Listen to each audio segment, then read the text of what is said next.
O cheiro a cabrito assado no forno e alecrim impregnava cada canto da sala de jantar principal da Quinta dos Castelo Branco, no peso da régua. As paredes de pedra centenária sustentavam retratos de antepassados que pareciam observar-me com desprezo. 23 pessoas ocupavam os seus lugares à volta da mesa de carvalho, a mesma disposição de cada terceiro domingo do mês, desde que me casei com Tristão. Yolanda, senta-te à minha direita, ordenou a minha sogra Carlota, sem levantar os olhos do prato de porcelana. Obedeci, como sempre tinha feito durante 5 anos de casamento e 3 de namoro. Mas, nessa noite, algo diferente fervilhava no meu peito. Uma calma estranha, a certeza de que aquela seria a última vez que suportaria a sua tirania. O meu marido roçou-me a mão por baixo da mesa, um gesto mecânico, sem calor. Os Castelo Branco eram uma instituição na região demarcada do Douro. O seu apelido significava terra, vinhedos, poder. Eu era apenas Yolanda Valente, filha de um contabilista de Viseu, que tinha conseguido estudar finanças em Londres graças a uma bolsa. Tinha construído a minha carreira do zero e tinha salvo a maldita quinta deles quando estavam prestes a perder tudo. Mãe, as vendas do terceiro trimestre superaram as previsões, disse Tristão, tentando desviar a conversa para terrenos seguros.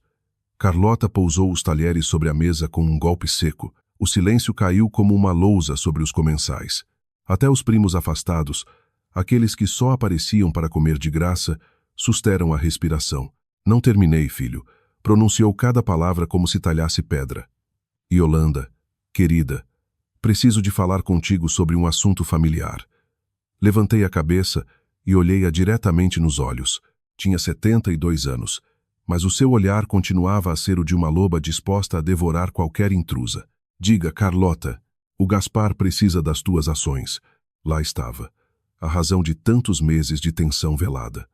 O meu cunhado, 34 anos, jamais tinha trabalhado um dia na sua vida.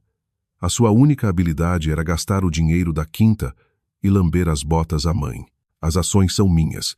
Dom Fausto deixou-mas no seu testamento, depois de eu ter reestruturado a empresa quando os senhores estavam na bancarrota. Sem mim, esta família estaria a vender alheiras numa feira de província. Um murmúrio percorreu a mesa. A prima Gisela, loira pintada e sorriso de plástico, trocou um olhar cúmplice com Tristão. Eu sabia tudo sobre eles. Levava meses a suportar os seus encontros às escondidas, as mensagens que ele apagava do telemóvel, as noites em que chegava tarde a cheirar ao perfume barato dela. Como te atreves a faltar ao respeito à minha mãe? Gaspar pôs-se de pé, derrubando um copo de vinho tinto que tingiu a toalha de linho irlandês. És uma arrivista, uma oportunista que se infiltrou na nossa família para nos roubar. Senta-te, Gaspar, respondi sem me alterar. Vais fazer figura de ridículo como sempre, ou preferes que eu explique à frente de todos como desapareceram 50.000 euros da conta da empresa no mês passado? O rosto dele empalideceu. Carlota também notou. Por um instante vi dúvida nos seus olhos, mas a soberba foi mais forte. Yolanda, vais ajoelhar-te e pedir perdão a esta família, disse Carlota, levantando-se lentamente. Vais prometer que entregarás as ações ao Gaspar ou juro por Deus que farei da tua vida um inferno. Já faz da minha vida um inferno desde o dia em que pisei esta casa. A bofetada soou como um chicote. O seu anel de diamantes rasgou-me amassando o rosto esquerda. Senti o sabor metálico do sangue nos lábios. 23 pessoas olhavam para mim. Algumas com satisfação, outras com hipocrisia, nenhuma disposta a intervir. Ajoelha-te, repetiu Carlota, com a voz trêmula de raiva contida. Ajoelha-te à frente de todos e suplica. Virei-me para Tristão. Esperei. Precisava de ver se restava algo do homem que me tinha prometido amor eterno debaixo de uma cerejeira em flor. O nosso primeiro beijo, as nossas promessas. Ele baixou o olhar. Amor, faz o que a mãe diz. Depois falamos. Depois falamos? Repeti, incrédula. Acabas de me ver ser. Yolanda, por favor. Nunca soube bem como aconteceu. Talvez tenha sido a pressão de 23 pares de olhos. Talvez o medo ancestral da mãe. O facto é que Tristão se levantou, cruzou a sala de jantar em 3 passadas e, à frente de toda a sua família, esbofeteou-me.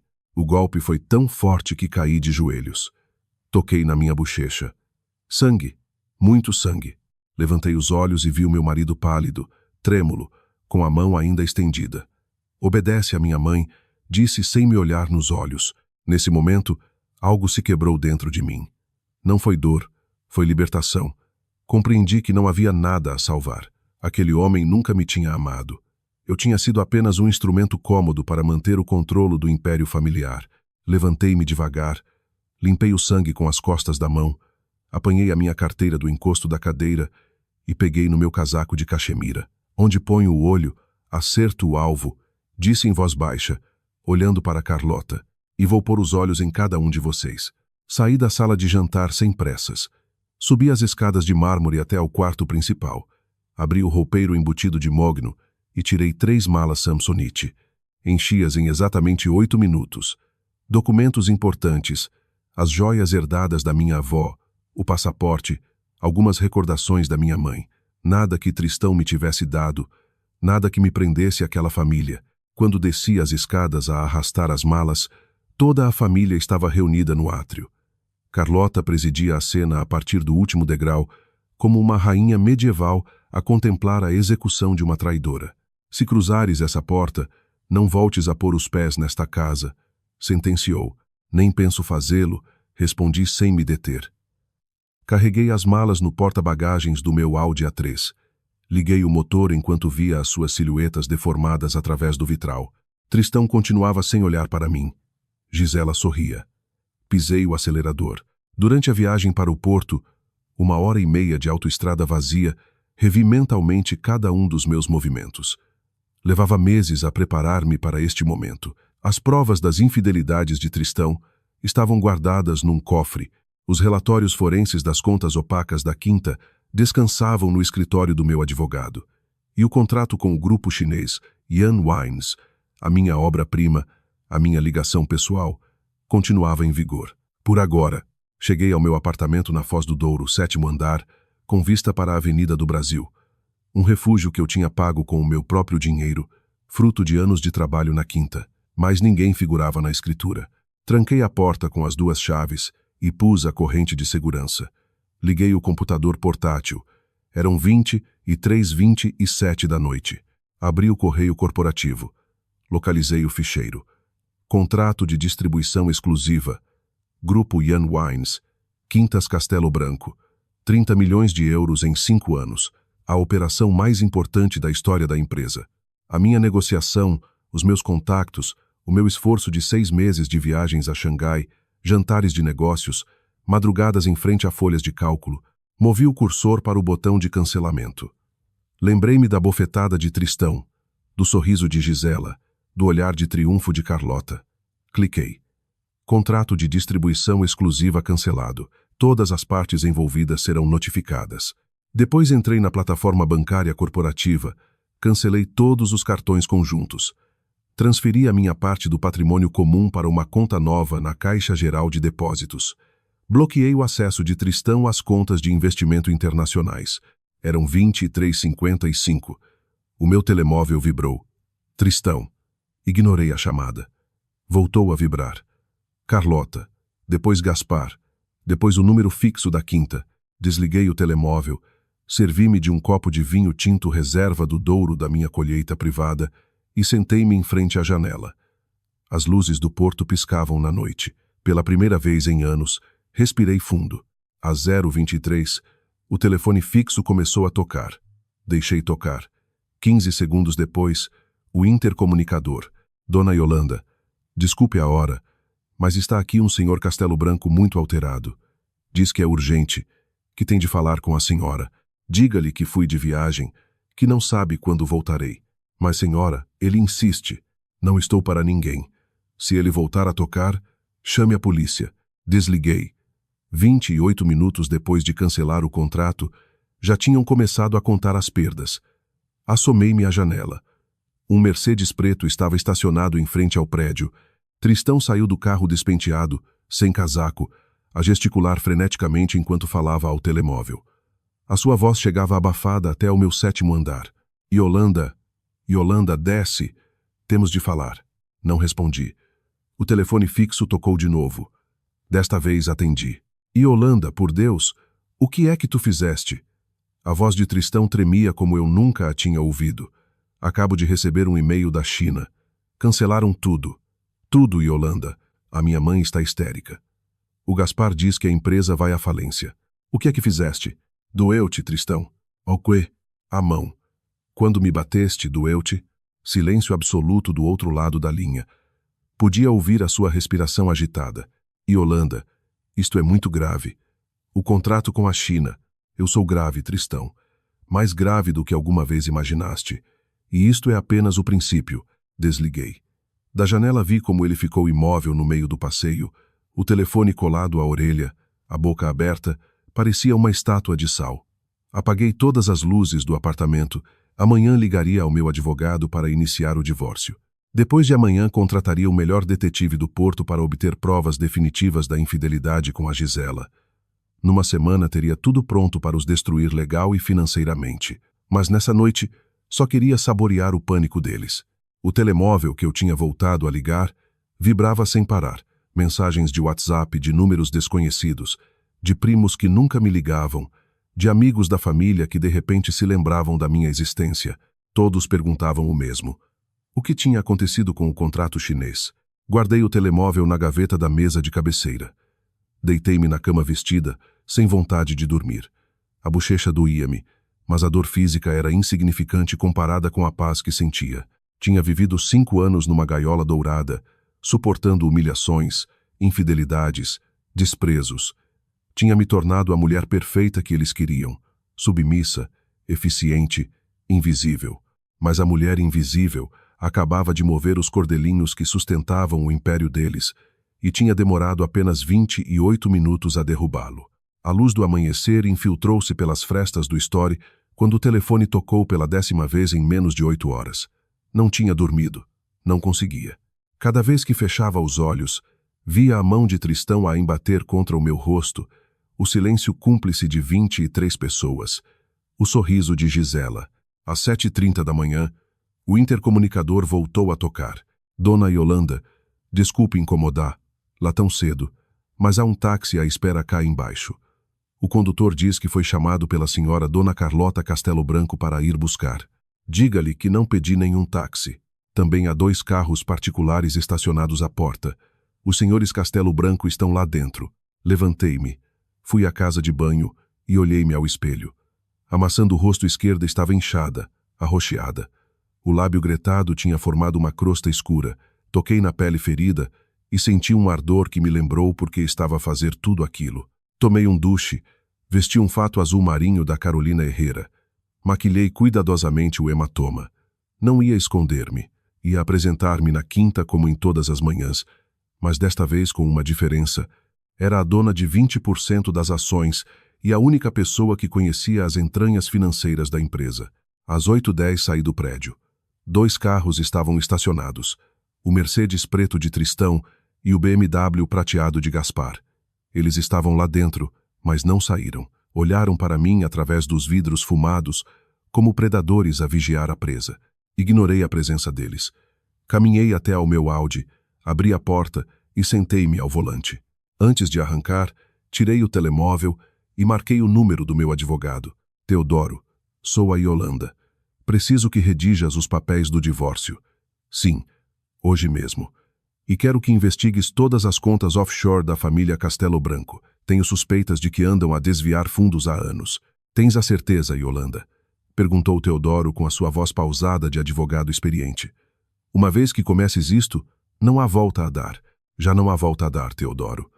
Ontem à noite bateram-me à frente de 23 pessoas. E foi o meu marido quem me bateu. Silêncio do outro lado. Depois um suspiro. Começo hoje. Manter-te-ei informada. Cheguei à quinta às 8h30. O edifício principal, uma construção do século XVII, com fachada de pedra e portas de carvalho maciço, parecia tranquilo, mas ao entrar, deparei-me com um espetáculo dantesco. 3 funcionários chineses do grupo Yan Wines estavam sentados na sala de reuniões com malas aos pés à espera de explicações. O diretor comercial, um homem chamado Matias, que tinha trabalhado comigo durante meses para fechar o acordo, corria de um lado para o outro com papéis nas mãos. "Yolanda!" exclamou ao ver-me. "O que é que aconteceu? Acabo de receber um e-mail às 6 da manhã a dizer que o contrato está cancelado. 30 milhões de euros. Liguei ao Tristão 20 vezes e ele não me atende. Tem calma, Matias. Eu trato disso. Dirigi-me à sala de reuniões. Cumprimentei os representantes chineses em mandarim, um detalhe que sempre impressionava Carlota, embora ela nunca o admitisse, e expliquei-lhes que o cancelamento se devia a uma reestruturação interna da empresa. Senhora Yolanda, disse o representante principal, o senhor Sangwei, nós confiamos na senhora. A senhora prometeu-nos qualidade e cumprimento. Isto é muito grave para a nossa relação comercial. Eu sei, senhor Sang, e prometo-lhe que resolverei esta situação. Dê-me 48 horas. Saí da sala e dirigi-me ao escritório de Tristão. A porta estava fechada. Abria sem bater. Lá estava ele, sentado atrás da sua secretária de mogno com a cabeça entre as mãos. A seu lado, Gisela, a minha prima por afinidade, com uma mão no seu ombro num gesto que resultava demasiado íntimo para ser profissional. Interrompo alguma coisa? Perguntei com sarcasmo. Tristão levantou a cabeça. Tinha os olhos avermelhados, a camisa amarrotada, o cabelo despenteado. Parecia que não tinha dormido a noite toda. Yolanda, temos de falar. Não temos nada para falar. Vim recolher as minhas coisas pessoais deste escritório. Yolanda, por favor. Gisela tentou interpor-se. Compreendo que esteja zangada, mas isto é um assunto de família. Tu, cala-te. Cortei-a sem olhar para ela. Ou preferes que eu explique à frente de todos o que fazias com o meu marido no The Yateman às quintas-feiras à tarde? Gisela emudeceu. Tristão empalideceu ainda mais. Como é que sabes? Perguntou num sussurro. Eu sei tudo, Tristão. Levo meses a saber. Contratei um detetive quando comecei a notar que chegavas tarde a cheirar a outro perfume. Tenho fotografias, tenho faturas do hotel, tenho as mensagens de WhatsApp que apagavas do telemóvel, mas que ficavam guardadas na cloud. Yolanda, eu posso explicar. Não preciso de explicações. Preciso que assines os papéis do divórcio. O meu advogado enviar-te-os a esta tarde. Saí do escritório enquanto ele gritava o meu nome. Desci as escadas e encontrei Carlota no átrio. Vestia um fato de saia e casaco cinzento pérola impecável, como se nada se tivesse passado na noite anterior, mas os seus olhos denunciavam a fúria contida. Yolanda, temos de falar. Toda a gente quer falar comigo hoje. Que popular que me tornei de repente. Não te permito que me faltes ao. A senhora permitiu que o seu filho me batesse à frente de 23 pessoas. Por isso, com todo o respeito, Carlota, não me fale de permissões. O seu rosto contorceu-se numa careta de ódio puro. Vais arruinar esta família. Vais destruir o legado do meu falecido marido. Não, Carlota. A senhora e os seus filhos já o estavam a destruir sozinhos. Eu só acelerei o processo. Saí da quinta sentindo os seus olhares cravados nas minhas costas. Entrei no carro e conduzi até ao centro do porto. Tinha uma reunião com o Teodoro às 10:00. O escritório de Teodoro Machado ficava na Avenida da Boa Vista, num edifício moderno de vidro e aço. Subi ao 8º andar e a sua secretária mandou-me entrar imediatamente. Teodoro era um homem de 50 anos, grisalho, com óculos de massa preta e uma expressão séria que raramente variava. Era o advogado do meu pai há anos e, quando precisei de um só para mim, não hesitei em contratá-lo. Yolanda, senta-te, conta-me tudo. Expliquei-lhe o que ocorrera na noite anterior sem omitir detalhes. Mostrei-lhe o hematoma na face. Entreguei-lhe uma pasta com as provas das infidelidades de Tristão e os relatórios financeiros que andava a recolher em segredo. Teodoro reviu os documentos em silêncio durante vários minutos. De vez em quando levantava uma sobrancelha, mas não dizia nada. Finalmente, fechou a pasta e olhou para mim. Tens um caso sólido. Infidelidade provada, agressão física com testemunhas, manipulação financeira. Podemos pedir o divórcio por justa causa e reclamar uma compensação econômica substancial. Eu não quero o dinheiro dele, Teodoro. Quero a parte dele da quinta. Quero os 20% que já tenho mais os 30% que pertencem ao Tristão. Quero ser a acionista maioritária. Isso vai ser complicado. Ele não vai ceder voluntariamente. Então faz com que ele não tenha escolha. Investiga as contas offshore que mencionei. Tenho a certeza de que a Carlota tem andado a ocultar rendimentos há anos. Se encontrarmos provas de fraude fiscal, podemos pressioná-los. Teodoro assentiu lentamente. Eu loei, Mas preciso de tempo. Não temos tempo. Esta mesma manhã vi os representantes chineses na quinta. Se não resolver a situação do contrato em 48 horas, perderemos definitivamente a oportunidade de o recuperar. E queres recuperá-lo? Sorri. Quero ter o controle para decidir se o recupero ou não. Saí do escritório de Teodoro com uma sensação de poder que não experienciava há anos. Durante demasiado tempo tinha sido a esposa submissa, a nora obediente, a mulher invisível que trabalhava nas sombras enquanto outros ficavam com o crédito. Isso tinha acabado. Ao meio-dia, recebi uma chamada de um número desconhecido. Atendi. Dona Yolanda Valente, uma voz masculina, educada, com sotaque nortenho. Sim, diga. Daqui fala o inspetor Alvarenga, da autoridade tributária. Recebemos uma denúncia anônima sobre possíveis irregularidades fiscais nas Quintas Castelo Branco. Gostaria de marcar uma reunião consigo, uma vez que figura como acionista da empresa. Contive um sorriso. Com certeza, inspetor. Pode vir ao meu escritório esta mesma tarde. Facultar-lhe-ei toda a documentação de que necessitar. Desliguei e olhei para o telemóvel. A denúncia anônima não existia. Tinha acabado de a inventar, mas dentro de 48 horas, depois de o Teodoro encontrar as provas reais, as finanças receberiam uma denúncia muito real. O jogo estava apenas a começar. O telefone não parava de vibrar em cima da mesa do meu apartamento. Eram 14 e tinha recebido 47 chamadas não atendidas nas últimas 3 horas. Tristão, Gaspar, Carlota, números que não reconhecia. Todos queriam algo de mim. Atendi a 48. Beira chamada, sem olhar para o ecrã. Diga, Yolanda, su-o-te-pé. A voz do senhor Amadeu Valente soava preocupada, algo pouco habitual nele. O meu pai era um homem de poucas palavras e muitos silêncios. Desde a morte da minha mãe, há 10 anos, vivia sozinho em Viseu, dedicado à sua reforma e às suas roseiras. Pai, como estás? Esquece como eu estou. Acabo de receber uma chamada da Carlota Castelo Branco. Está histérica.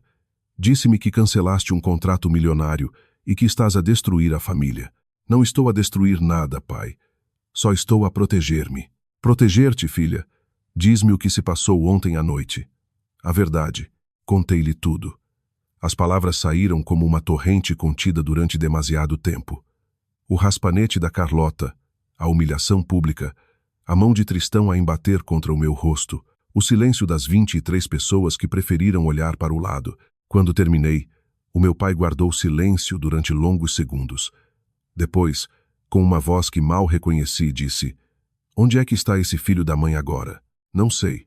Na quinta, provavelmente." "Pai, não faças nada. Não vou fazer nada, filha.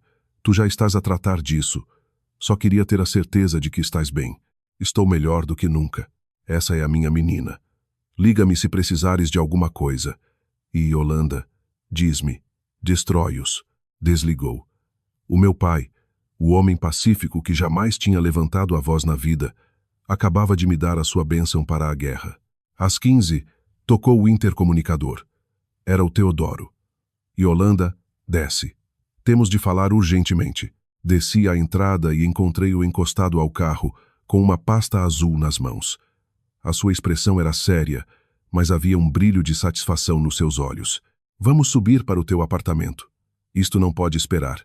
Já na sala, Teodoro estendeu vários documentos sobre a mesa de centro. Encontrei algo que muda tudo. As contas offshore que mencionaste existem, mas não só isso. Descobri que a Carlota andou a transferir dinheiro para uma conta na Suíça durante os últimos 15 anos. Quantidades que somam mais de 2 milhões de euros. 2 milhões. Repeti incrédula. E há mais.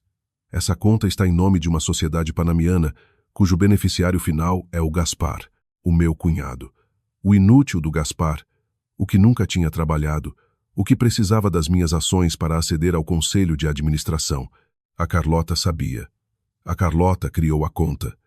Foi ela mesma quem assinou os documentos de abertura em 2009.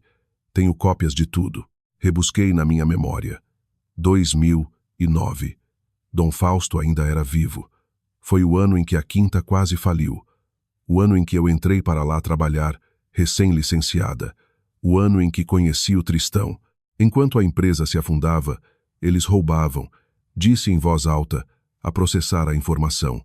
E ainda por cima queriam as minhas ações para continuarem a roubar. Exatamente. E tenho mais uma coisa. Lembras-te do acidente de Dom Fausto em 2012? Claro. Caiu pelas escadas da casa principal. Os médicos disseram que foi um infortúnio. Não foi um infortúnio, Yolanda. Falei com um antigo mordomo, um tal Sebastião, que trabalhou para os Castelo Branco durante 30 anos. Contou-me que, na noite antes de morrer, Dom Fausto ameaçou deserdar a Carlota e o Gaspar. Tinha descoberto algo, não sabia o quê, mas ia alterar o testamento no dia seguinte. Um arrepio percorreu-me a espinha. Estás a dizer que? Não digo nada. Só te conto o que me contou o Sebastião. Ele afirma que as escadas estavam molhadas naquela noite, que alguém as tinha lavado mesmo antes de Dom Fausto subir para o quarto. Algo estranho, porque a criada limpava sempre de manhã. Levantei-me e caminhei até a janela. As luzes do porto começavam a acender-se, minúsculas estrelas no crepúsculo urbano. Lembrava-me de Dom Fausto, um homem bondoso que me tratou como a uma filha desde o primeiro dia. Ensinou-me tudo sobre o vinho, sobre os negócios, sobre a vida. Foi ele quem me ofereceu as ações, desafiando a vontade da mulher. O que é que eu faço com esta informação, Teodoro? Depende do que quiseres conseguir. Se quiseres apenas o divórcio e metade da quinta, as provas de infidelidade bastam. Mas se quiseres destruí-los por completo, quero destruí-los. Teodoro assentiu, como se estivesse à espera dessa resposta. Então, temos de agir com cuidado. Esta informação é dinamite. Se a usarmos mal, pode explodir-nos na cara. Precisamos de mais provas, testemunhos, documentos originais. Arranja-me tudo o que for preciso. Vou precisar de tempo e de dinheiro. Tenho os dois. Às 18, meu telemóvel tocou. Era um número que eu não reconhecia, mas desta vez atendi. Senhora Yolanda, fala o Sangway, do grupo Ian Wines. Senhor Sang, boa tarde. Em que posso ajudá-lo? Estive a pensar na nossa conversa desta manhã e tomei uma decisão. O meu coração bateu com força. Este era o momento-chave. Estamos dispostos a renegociar o contrato, mas com uma condição. Diga, queremos tratar diretamente consigo. Não com a Quintas Castelo Branco como empresa, mas consigo como sócia independente. Estamos dispostos a criar uma nova sociedade conjunta consigo à frente. Contive a respiração. Era mais do que eu esperava. Senhor Sang, a sua proposta lisonjeia-me, mas preciso de tempo para avaliar. Tem 24 horas, senhora Yolanda. Amanhã, a esta hora, se não tiver a sua resposta, a oferta caduca. Desligou. Fiquei a olhar para o telemóvel, a processar o que acabara de acontecer. Os chineses queriam trabalhar comigo, não com os Castelo Branco. Ofereciam-me uma saída, uma oportunidade de construir algo meu. Mas também significava trair a quinta, os empregados, os fornecedores que dependiam dela. Significava queimar todas as pontes. Peguei no telemóvel e marquei o número do Teodoro. Teodoro, preciso que me arranjes uma reunião com o notário de Dom Fausto, o que redigiu o testamento dele. Amanhã de manhã. Para quê? Para saber exatamente o que é que ele descobriu antes de morrer. Desliguei e olhei para o relógio. 18h20 da tarde. Ainda restavam muitas horas de luz. O telemóvel voltou a tocar. Desta vez era o Tristão. Atendi. O que é que queres, Yolanda? Por favor, temos de falar. Estou à porta do teu prédio. Desce 5 minutos. Suplico-te. Não. A minha mãe está no hospital. Teve um infarte. O mundo parou por um segundo. Mas apenas um segundo. E estás à espera que eu me importe? Yolanda é a tua sogra. A mãe do teu marido. Ontem à noite, quando me bateste, ela deixou de ser minha sogra, e tu deixaste de ser meu marido. E Yolanda, se a minha mãe morre, se ela morrer, que a enterrem com as contas suíças dela, de certeza que pode pagar um funeral de primeira. Silêncio absoluto do outro lado da linha. O que é que disseste? A voz de Tristão tremia. Achas que eu não sei tudo, Tristão? Achas que sou parva? Há anos que vejo como vocês roubavam a empresa, como escondiam o dinheiro, como enganavam o vosso próprio pai. E Yolanda, isso não é verdade. Não? Então explica-me por que há uma conta na Suíça em nome do Gaspar com 2 milhões de euros. Explica-me por que é que a Carlota assinou os papéis de abertura em 2009. Explica-me por que é que Dom Fausto ia alterar o testamento no dia a seguir ao acidente. A respiração de Tristão tornou-se ofegante. Como é que sabes isso do acidente? Sei muitas coisas, Tristão, e vou saber mais. Contratei um detetive para investigar a morte do teu pai, para descobrir se foi realmente um acidente ou se alguém ajudou a que acontecesse. Yolanda, não podes fazer isso. Foi um acidente. Os médicos disseram-no. Os médicos disseram aquilo para que vocês pagaram para eles dizerem. Yolanda, por Deus. A minha mãe está no hospital. Não tens coração.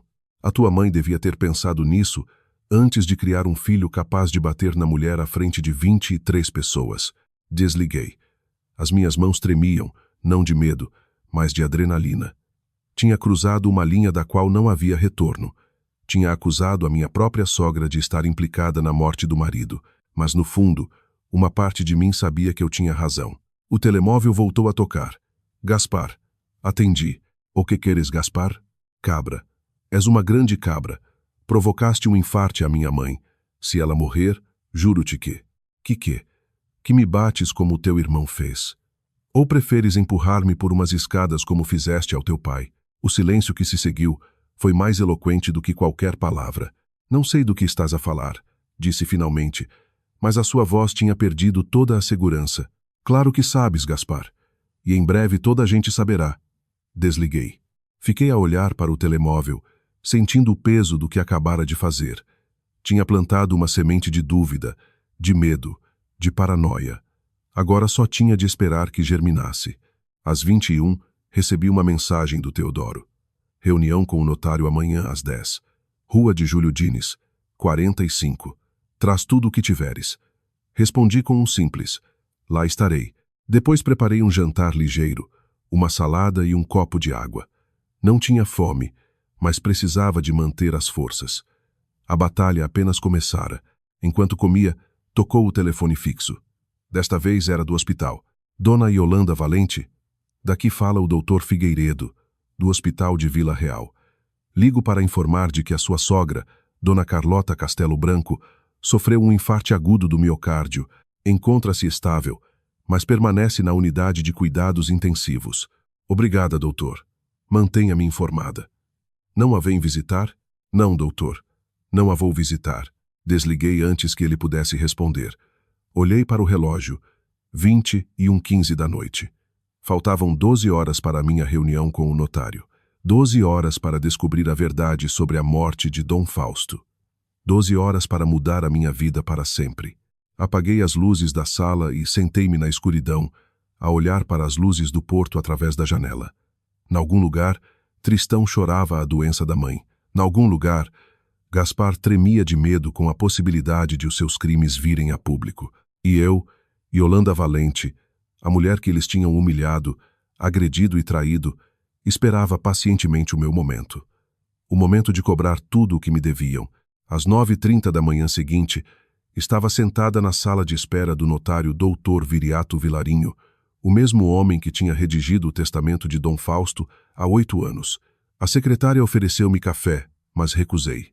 Tinha os nervos tão tensos que deitaria cá para fora qualquer coisa que ingerisse. Às 10 em ponto, a porta do escritório abriu-se. Dona Yolanda, faça favor de entrar.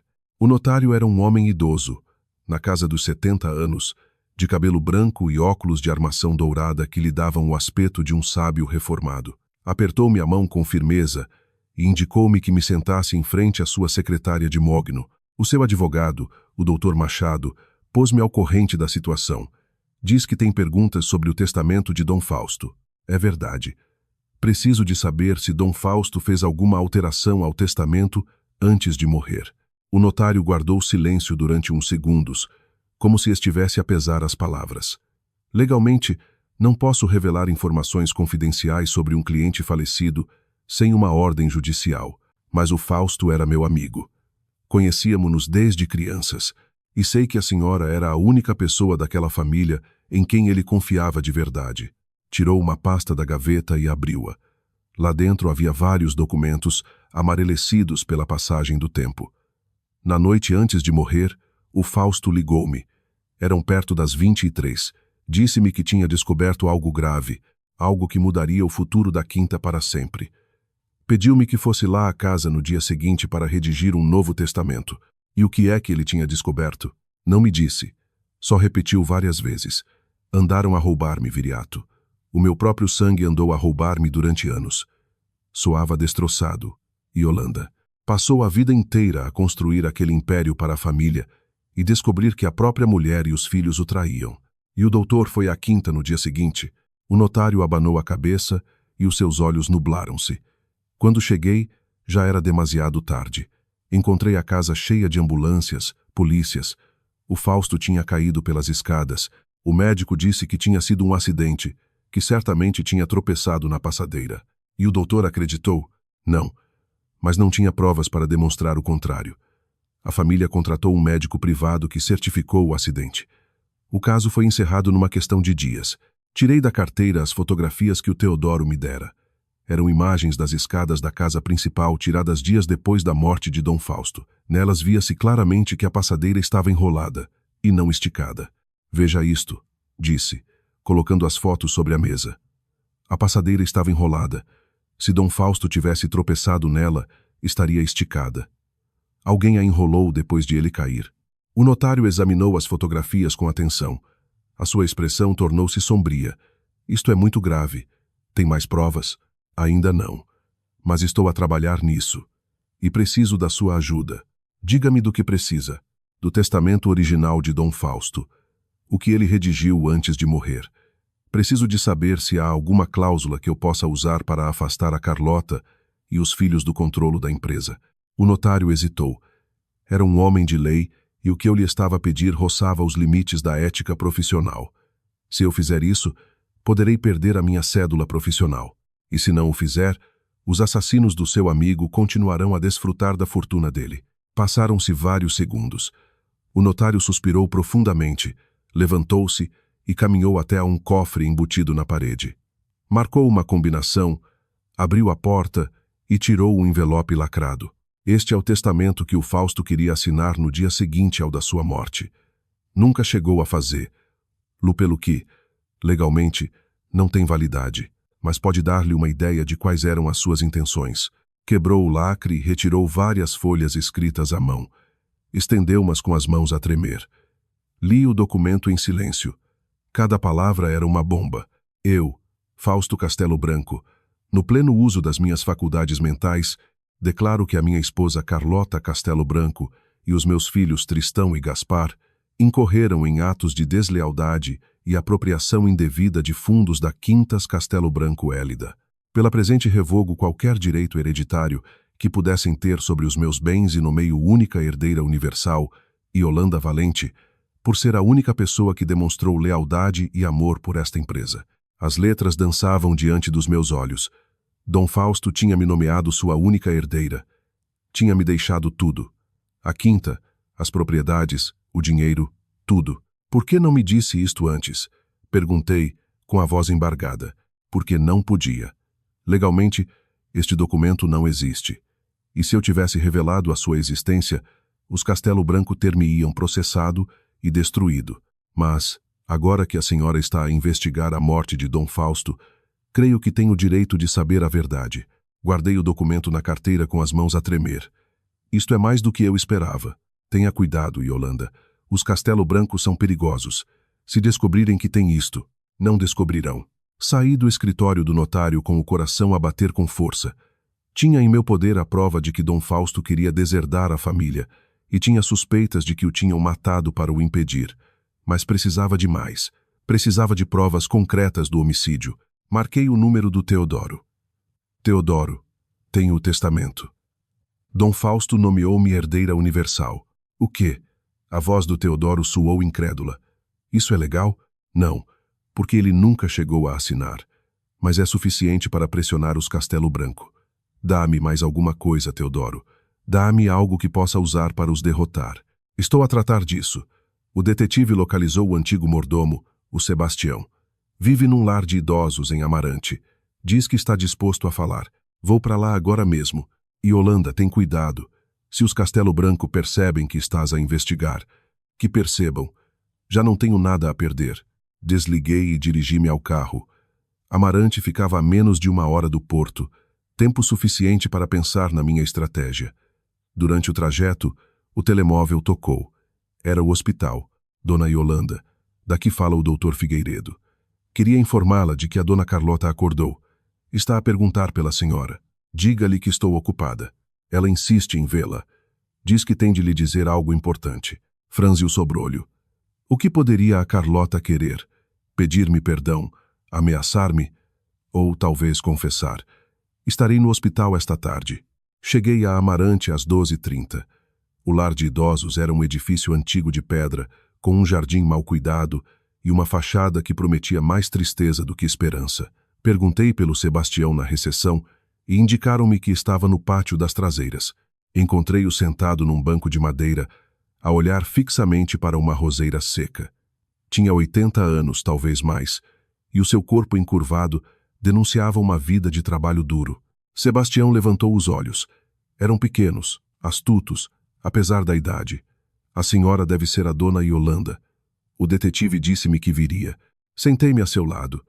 Preciso que me conte o que sabe sobre a morte de Dom Fausto. Sebastião guardou silêncio durante um longo bocado. Depois suspirou. Trabalhei para os Castelo Branco durante 30 anos. Vi coisas que não devia ver. Coisas que me fizeram calar por medo.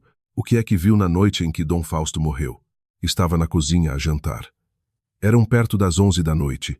Ouvi vozes no andar de cima. Discutiam. O Dom Fausto e a Dona Carlota. Ele gritava algo sobre roubos e traições. Depois ouvi um baque, um golpe seco. E a seguir, silêncio. Ouviu mais alguma coisa? Passos. Passos rápidos a descer as escadas. E depois a voz do menino Gaspar a dizer: Mãe, o que é que nós fizemos? O meu coração parou. Tem a certeza de que era o Gaspar? Completamente. Conheço a voz dele desde que era criança. E depois vi a Dona Carlota a sair para o jardim com o telefone na mão. Ligou a alguém e disse: Foi um acidente. Ele tropeçou na passadeira e o senhor não denunciou nada. Sebastião baixou a cabeça. Tinha medo. A Dona Carlota ameaçou-me. Disse que se eu falasse, punha-me na rua sem um tostão. E eu já era velho, não tinha para onde ir. Por isso, calei-me. E agora, por que é que decide falar? Porque soube do que eles lhe fizeram. A bofetada, a humilhação. E eu sempre soube que a senhora era a única pessoa de quem Dom Fausto gostava de verdade. A senhora merece saber a verdade. Tirei um gravador do bolso. Estaria disposto a repetir tudo isto à frente de um juiz? Sebastião hesitou, mas depois assentiu. Na minha idade já não me resta medo. Que façam de mim o que quiserem. Gravei o seu testemunho durante 40 minutos. Cada palavra era um prego no caixão dos Castelo Branco. Quando terminei, agradeci-lhe e prometi que o manteria a salvo.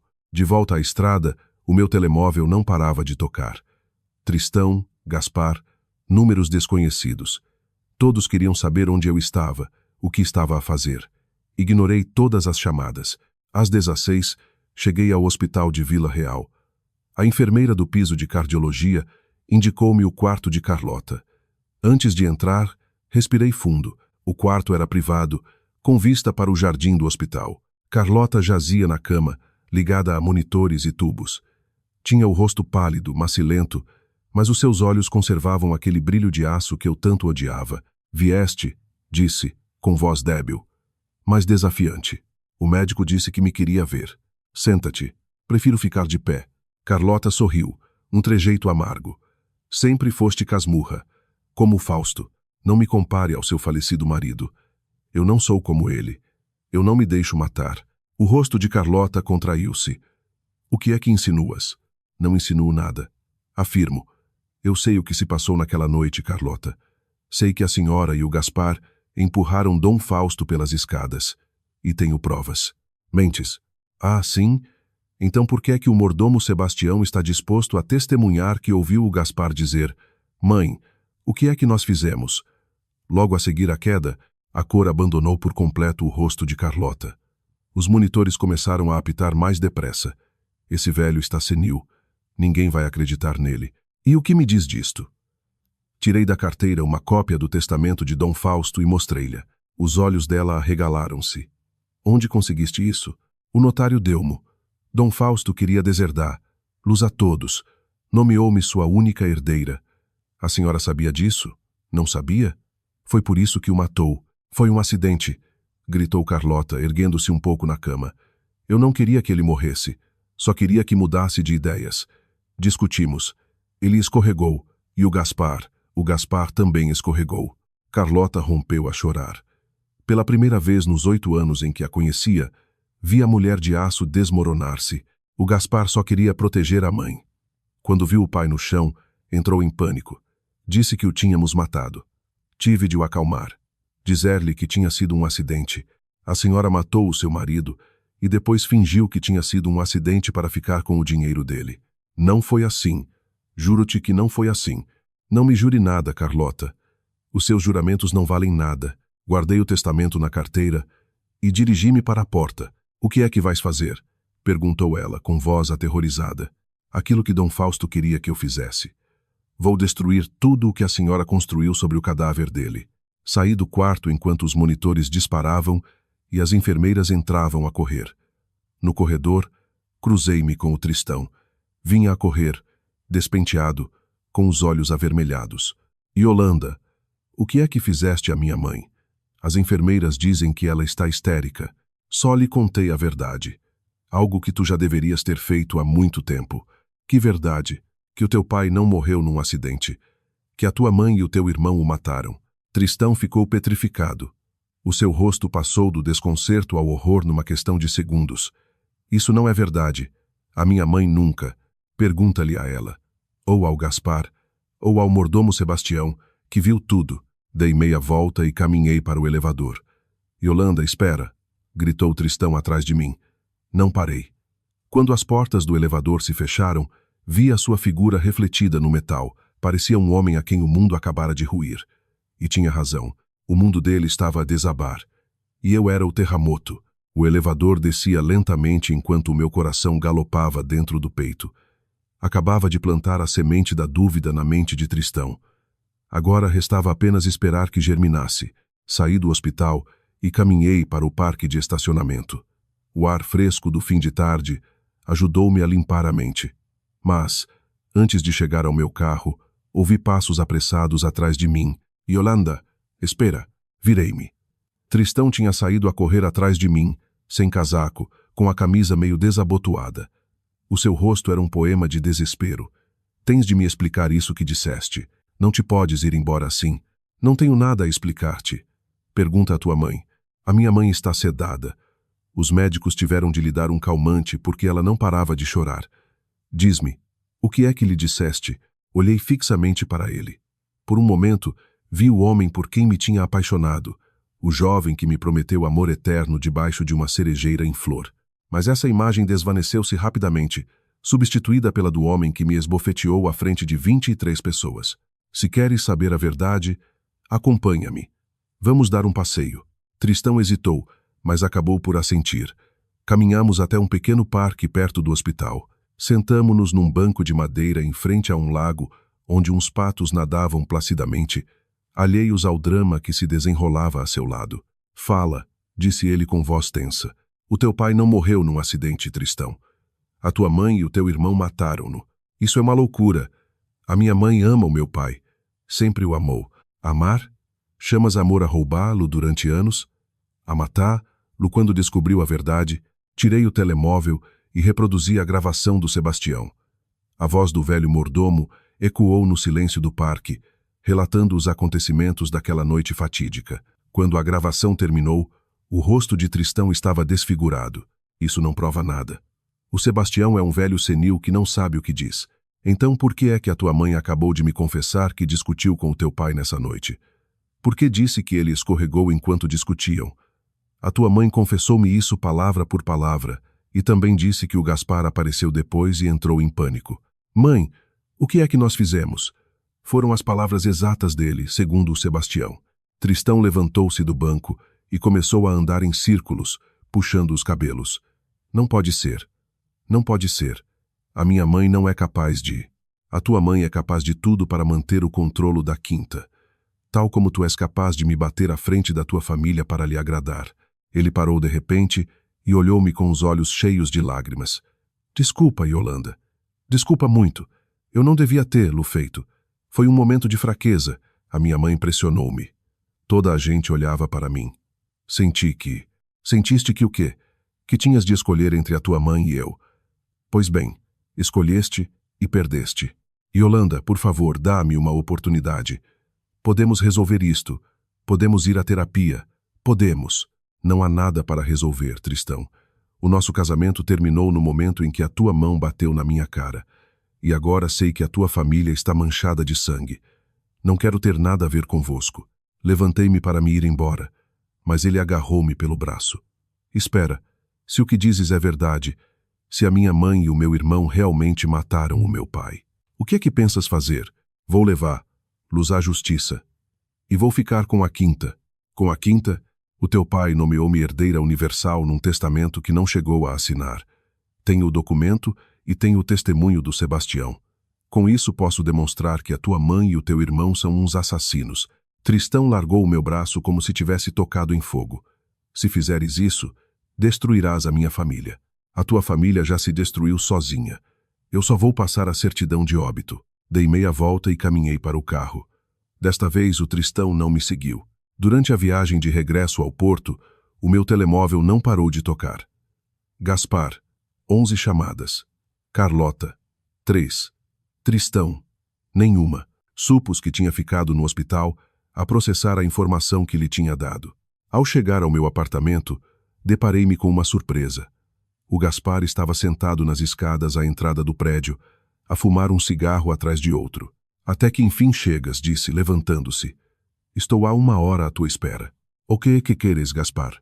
Falar. Como adultos. Não tenho nada a falar contigo. Tem calma. Não vim para te ameaçar. Vim fazer-te uma proposta. Isso surpreendeu-me. O Gaspar nunca fora de negociar. Era mais de exigir. Sobe, disse, abrindo a porta do prédio. Já no meu apartamento, Gaspar aceitou um copo de água e sentou-se no sofá, visivelmente nervoso. As suas mãos tremiam ligeiramente. A mãe contou-me o que se passou no hospital. Disse que sabes o que aconteceu ao pai. Sei o suficiente. Ouve, Yolanda. O que se passou nessa noite foi um acidente. Um maldito acidente. A mãe e o pai estavam a discutir. Ele escorregou e eu entrei em pânico. Não soube o que fazer. A mãe disse que o melhor era fingir que tinha sido um acidente, que se disséssemos a verdade, íamos parar a cadeia. E parece-te bem teres deixado que o teu pai morresse sem que se fizesse justiça? Não, não me parece bem. Tem me perseguido todos os dias da minha vida. Mas já não posso mudar o que aconteceu. O que posso fazer é evitar que a minha mãe morra na prisão. É o que esperas de mim, que guarde silêncio. Em troca, dar-te-emos tudo. A quinta, as propriedades, o dinheiro, tudo. Nós desaparecemos. Assinaremos o que for preciso. Olhei-o fixamente. Pela primeira vez, vi medo genuíno nos seus olhos. Medo da prisão, medo de perder tudo, medo de que a mãe morresse na cadeia. E o que me garante que vão cumprir a palavra? Podes fazer com que assinemos um contrato, o que quiseres. Só te pedimos que não denuncies a mãe. Ela é idosa, está doente. Não sobreviveria na cadeia. E tu? Tu sobreviverias? Gaspar engoliu em seco. Farei o que for preciso. Meditei na sua proposta durante uns segundos. Era tentadora. Conseguiria tudo o que queria sem necessidade de um longo processo judicial. Mas também significava deixar impune um homicídio. Preciso de tempo para pensar. Não temos muito tempo. A mãe está muito fraca. Os médicos dizem que pode ter outro infarte a qualquer momento. Então, reza para que ela aguente mais uns dias. Gaspar levantou-se derrotado. A porta virou-se para mim. Yolanda, eu lamento o que aconteceu na outra noite, o que se passou ao jantar. Não devia ter deixado a minha mãe humilhar-te. Não foi a tua mãe que me humilhou, Gaspar. Foi o teu irmão. E todos vocês, com o vosso silêncio. Ele saiu sem acrescentar mais nada. Quando a porta se fechou, fiquei a olhar para o teto durante muito tempo. Tinha o poder de os destruir, mas também tinha o poder de os perdoar. Qual era o caminho correto? Marquei o número do Teodoro. Teodoro, os Castelo Branco fizeram-me uma proposta. Dão-me tudo em troca do meu silêncio. E o que vais fazer? Não sei. Preciso de um conselho. Legalmente, aceitar o acordo expõe-te a um crime de encobrimento. Mas, moralmente, a decisão é tua. O que farias no meu lugar? Teodoro guardou silêncio durante uns segundos. Eu procuraria a justiça, Yolanda, mas não posso dizer-te o que deves fazer. É a tua vida, é a tua decisão. Desliguei e fiquei a pensar. Justiça. O que era a justiça neste caso? Enviar uma idosa doente para a prisão ou permitir que morresse em paz, sabendo que tinha pago pelos seus crimes com o remorso? O telefone voltou a tocar. Era o hospital. Dona Yolanda, fala o doutor Figueiredo. Queria informá-la de que a dona Carlota sofreu uma recaída. O seu estado é crítico. É possível que não passe desta noite. O mundo parou por um instante. Quer vir despedir-se? Perguntou o doutor. Olhei para o relógio. 21. Lá fora, o porto brilhava com as suas luzes noturnas. Vou para aí. Cheguei ao hospital às 22h15. O edifício parecia maior e mais sombrio do que horas antes, como se a morte rondasse os seus corredores. Subi ao piso de cardiologia e encontrei o Tristão sentado numa cadeira no corredor, com a cabeça entre as mãos. Está muito grave, disse ele, sem levantar os olhos. Os médicos dizem que não aguenta até amanhã. Onde está o Gaspar? Lá dentro. Não quer sair. Diz que, se separar dela, ela morre. Sentei-me ao lado do Tristão. Por um momento, fomos dois estranhos unidos pela tragédia. Yolanda, antes que seja demasiado tarde, preciso de saber uma coisa. Diz, alguma vez me amaste? De verdade? A pergunta apanhou-me desprevenida. Durante 5 anos de casamento, ele nunca me tinha perguntado algo assim. Talvez porque nunca se tivesse atrevido a ouvir a resposta. Amei. Respondi com sinceridade. Amei-te quando me prometeste amor eterno debaixo da cerejeira. Amei-te quando me apoiaste nos momentos difíceis. Amei-te quando acreditei que éramos uma equipa. E agora, só sinto pena. Pena do homem que podias ter sido e não foste. Pena do cobarde que se esconde atrás da mãe. Tristão não respondeu. Apenas assentiu lentamente, como se estivesse à espera daquelas palavras. A porta do quarto abriu-se e o Gaspar apareceu. Tinha os olhos vermelhos, a cara inchada de chorar. Ela quer ver-te, disse-me, apontando para mim. Só a ti. A mim? Por quê? Não sei. Mas não para de repetir o teu nome. Yolanda, Yolanda, Yolanda. Os médicos dizem que talvez seja o delírio, mas eu acho que ela te quer dizer alguma coisa antes de morrer. Entrei no quarto. Carlota jazia na cama, pálida como cera, rodeada de máquinas que apitavam e monitorizavam as suas constantes vitais. Os olhos estavam fechados, mas quando ouviu os meus passos, abriram-se lentamente. Yolanda, sussurrou, com uma voz mal audível. Aproxima-te. Aproximei-me da cama. A sua mão, ossuda e fria, procurou a minha. Deixei que a segurasse. Preciso de me confessar antes de morrer, disse ela com esforço. Não quero levar este peso para o outro mundo. Confesse. Aquela noite. A noite em que o Fausto morreu. Não foi um acidente. Eu sei. Mas não foi como tu pensas. Eu não o queria matar. Juro-te por Deus que não queria.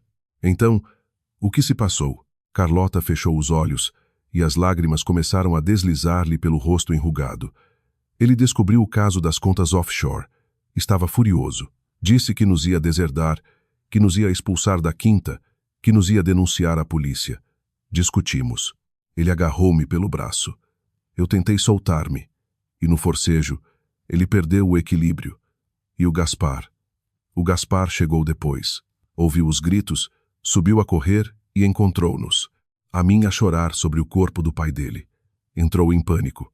Disse que nos acusariam de homicídio, que iríamos para a prisão, que perderíamos tudo. Foi ideia dele fingir o acidente. Eu só queria proteger os meus filhos. E o testamento, ele sabia que o Fausto o queria deserdar. Soube nessa mesma noite. O Fausto disse-lhe durante a discussão.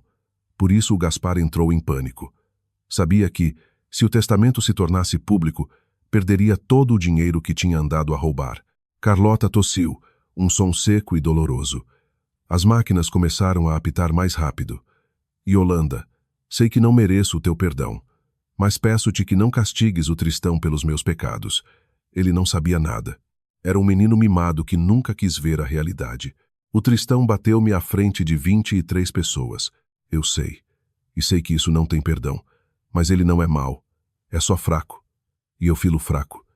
Criei-o para me obedecer sem me questionar. Carlota fez uma pausa, respirando com dificuldade. A quinta é tua. Sempre deveu ser tua. O Fausto tinha razão. Tu eras a única que entendia do negócio, a única que trabalhava de verdade. Eu só queria controlar tudo. E no fim, perdi tudo o que amava. Por que é que me chamou? Para te pedir perdão e para te pedir que cuides do Tristão e do Gaspar. São os meus filhos, Yolanda. São a única coisa que tenho. Os seus filhos são uns cobardes e uns ladrões, tal como a senhora. Carlota sorriu debilmente. És dura como o Fausto. Por isso ele gostava tanto de ti. Ele não gostava de mim. Utilizava-me em seu benefício. Não, ele gostava de ti. Disse-mo muitas vezes. A Yolanda é a filha que nunca tivemos, repetia ele. E tinha razão. As lágrimas começaram a brotar-me dos olhos, apesar dos meus esforços por contê-las. Por que é que não me defendeu? Por que permitiu que o seu filho me batesse? Porque sou uma cobarde. Porque prefiro ter os meus filhos por perto, mesmo que sejam uns monstros, do que ficar sozinha. Porque o amor de mãe é cego, estúpido, egoísta. Carlota fechou os olhos. A respiração tornou-se mais superficial. Yolanda, promete-me uma coisa. Depende do que for.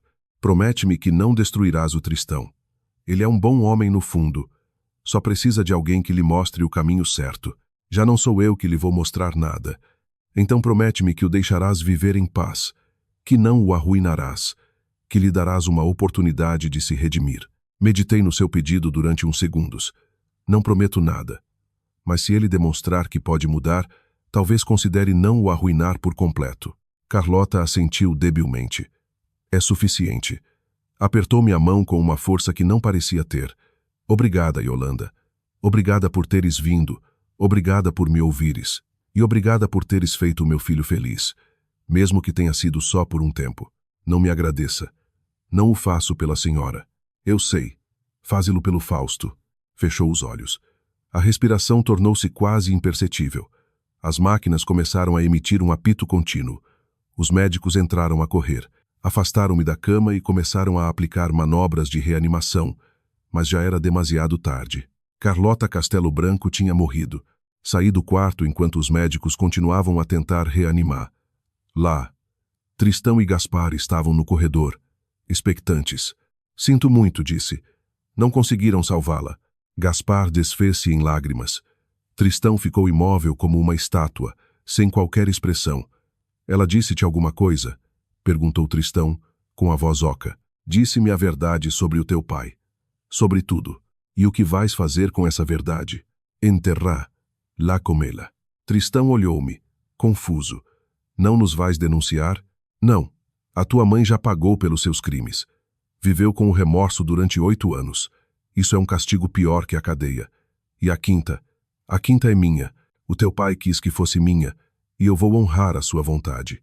Tristão assentiu lentamente. Então, é o fim. Não. É o princípio. Dei meia volta e caminhei para o elevador. Atrás de mim, ouvi os soluços de Gaspar e o silêncio atordoado de Tristão. Quando as portas do elevador se fecharam, respirei fundo. Tinha acabado. A guerra tinha acabado, mas a paz apenas começava. Passaram-se 3 semanas desde a morte de Carlota. 3 semanas em que o mundo dos Castelo Branco se desmoronou por completo. O funeral celebrou-se na igreja principal do Peso da Régua. Assistiram 130 pessoas, a maioria por obrigação. Eu ocupei um banco ao fundo, longe da família. Tristão não parou de olhar para mim durante toda a cerimônia. Gaspar não levantou os olhos do chão num único segundo. Ao terminar o enterro, aproximei-me do cemitério quando já todos se tinham ido embora. Depositei um ramo de rosas brancas sobre a lápida de mármore onde já descansavam os restos mortais de Dom Fausto e agora os de Carlota. Descansem em paz, murmurei. Ambos, durante aqueles 21 dias, Teodoro trabalhou sem descanso. Conseguiu que o testamento manuscrito de Dom Fausto fosse admitido como prova das suas intenções, embora não tivesse validade legal. Com isso e com o testemunho gravado de Sebastião, conseguiu pressionar o Gaspar para que aceitasse um acordo extrajudicial. O acordo foi simples. Gaspar renunciava a qualquer direito sobre a quinta e exilava-se voluntariamente em Vila Moura, onde viveria de uma pequena renda mensal que eu lhe atribuiria. Em troca, eu não apresentaria queixa pela morte de Dom Fausto. Tristão, por sua vez, aceitou o divórcio sem condições. Assinou os papéis no escritório do Teodoro, sem olhar para mim, sem dizer uma palavra. Só no fim, quando tudo estava assinado, levantou os olhos e disse: "Posso ficar com o cão?" "É teu", respondi. "Sempre foi teu." E assim, em menos de um mês, passei de nora humilhada a dona absoluta das Quintas Castelo Branco. O primeiro dia que entrei na empresa como proprietária única, os empregados olharam para mim com respeito misturado com medo. Sabiam o que tinha acontecido. Sabiam que eu tinha derrubado a dinastia Castelo Branco em questão de semanas. Convoquei uma reunião geral no salão principal. Estavam lá todos: os viticultores, os enólogos, o pessoal administrativo, os comerciais. Cerca de 60 pessoas que dependiam de mim para o seu sustento. "Bons dias", comecei, com voz firme. "Sou a Yolanda Valente, a nova proprietária das Quintas Castelo Branco. Alguns de vocês conhecem-me de antes. Outros só saberão de mim pelos rumores que têm circulado nestas semanas. Quero esclarecer uma coisa. Não estou aqui para vingar nada. Estou aqui para construir." Um murmúrio percorreu a sala. A empresa tem passado por momentos difíceis. O cancelamento do contrato com a China foi um golpe duro. Mas prometo-vos que o recuperarei. Tenho contactos, tenho experiência e tenho a determinação de levar esta empresa ao lugar que lhe corresponde. "E o que acontece conosco?" perguntou um dos viticultores mais velhos, um homem chamado Hermano, que trabalhava a terra há 40 anos. "Vão despedir-nos? Pelo contrário, preciso de cada um de vocês. Mas preciso que trabalhem comigo, não contra mim. A partir de agora, as decisões serão tomadas de forma transparente. Haverá incentivos de produtividade e quem demonstrar lealdade e dedicação será recompensado." Hermano assentiu, visivelmente aliviado. "Então conte conosco, dona Yolanda." "Obrigada, Hermano. E por favor, chamem-me Yolanda. Sem donas nem tratamentos de favor. Aqui somos uma equipa." A reunião terminou com aplausos. Não eram aplausos efusivos, mas cautelosos.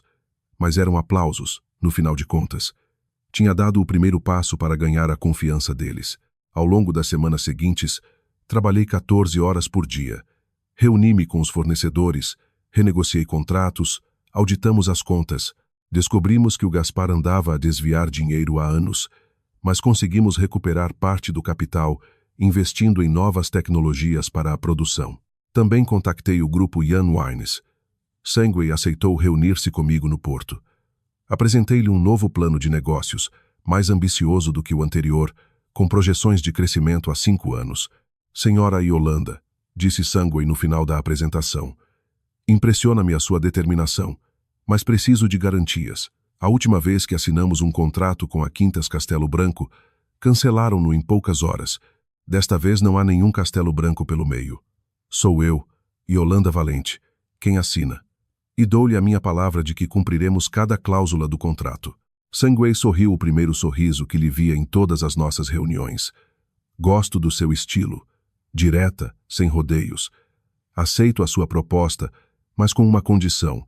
Diga, quero visitar a quinta, ver com os meus próprios olhos como trabalham. Se me convencer, assinamos o contrato nessa mesma semana. Negócio fechado." 3 dias depois, Sangway e a sua equipa chegaram ao Douro. Mostrei-lhes cada canto da quinta, as vinhas centenárias, as barricas de carvalho francês onde envelhecia o vinho, a sala de provas com vista para o vale. No fim da visita, Sangway olhou para mim e disse: "Senhora Yolanda, tem uma quinta magnífica. Mas o que mais me impressionou foram as suas pessoas. Nota-se que a respeitam. Isso é difícil de encontrar. Não me respeitam a mim. Respeitam o trabalho bem feito. E é isso que vamos fazer juntos." Sangway estendeu a mão. "Assinamos o contrato amanhã. Nessa noite, celebramos o acordo com um jantar no restaurante mais luxuoso do Peso da Régua. Brindamos com o melhor vinho da quinta, um reserva do Douro de 2015, que tinha ganho vários prêmios internacionais. Pelo sucesso da nossa colaboração", disse Sangway, levantando o copo. "Pelo sucesso", respondi. Quando cheguei ao meu apartamento nessa noite, já de madrugada, sentei-me em frente ao computador e escrevi um e-mail a todos os funcionários da empresa. "Caros colegas, tenho o prazer de vos anunciar que recuperamos o contrato com o grupo Young Wines. 30 milhões de euros em 5 anos. Isto é apenas o começo. Obrigada pela vossa confiança. Obrigada pelo vosso trabalho. Juntos, vamos fazer da Quintas Castelo Branco a melhor empresa de vinhos de Portugal. Um abraço, Yolanda. Antes de me deitar, verifiquei o telemóvel. Tinha uma mensagem do Tristão. Ouvi falar do contrato chinês. Parabéns. Tu mereces. Li-a 3 vezes.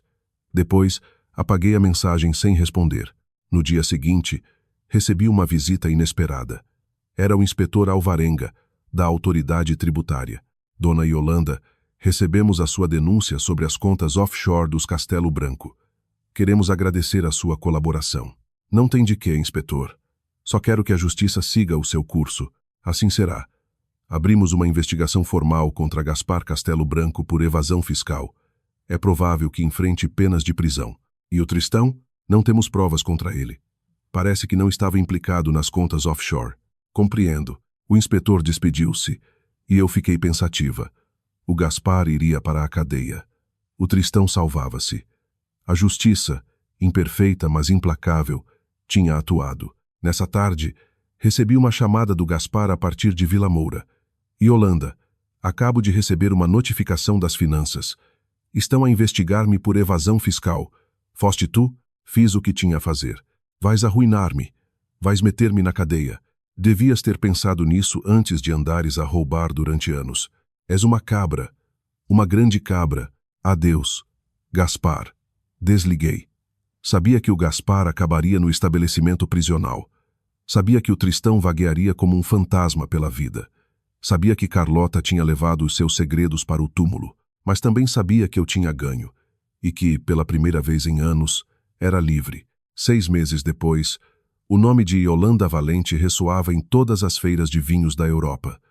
A revista de vinhos dedicou-me uma reportagem de 8 páginas intitulada A Rainha do Douro. O Jornal Público publicou um artigo sobre a minha ascensão ao poder. De vítima a imperatriz, a história de Yolanda Valente. Mas nada disso me importava tanto como o que tinha nos braços naquela manhã de dezembro. A minha filha, Valéria, tinha nascido a 3 de dezembro, a pesar 3,5 kg, com uns olhos azuis que olhavam para mim como se já entendessem tudo. Tinha-lhe chamado Valéria, derivado de valor e força, porque isso era exatamente o que eu tinha conseguido. Uma afirmação completa, absoluta, indiscutível do meu valor.